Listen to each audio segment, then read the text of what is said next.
దేవుడు లోకమును ఎంతో ప్రేమించెను కాగా ఆయన తన అద్వితీయ కుమారునిగా పుట్టిన వాని యందు విశ్వాసముంచు ప్రతి వాడును నశింపక నిత్య జీవం పొందునట్లు ఆయనను అనుగ్రహించెను. And today the Lord is inviting you to believe in the promise.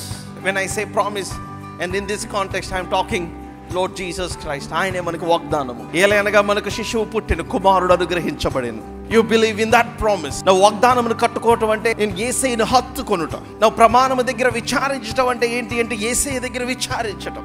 I mean, when you have pain, come on, you come to the foot of the cross. సిలువ దగ్గరికి వచ్చి నిశ్చయముగా ఆయన నా వేదనను భరించాడు, నిశ్చయముగా ఆయన నా రోగమును భరించాడు, నిశ్చయముగా ఆయన నా దరిద్రమును భరించాడు, ఆయన నా కొరకు తృణీకరించబడ్డాడు, నా సమాధానమైన శిక్ష అంతా ఆయన మీద పడింది.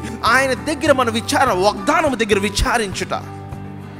నీ చుట్టుపక్కల ఉన్న వాళ్ళందరూ చెప్తా ఉండొచ్చు, ఆర్ పరిస్థితులు చెప్తా ఉండొచ్చు, just like the other serpents that were biting you, situations might be biting you. కొన్నిసార్లు మనం జీవితంలో ఉన్న బరువులు అవి చాలా చాలా వెయ్యి అయిపోతా ఉంటాయి, చాలా చాలా బరువెక్కిపోతా ఉంటాయి.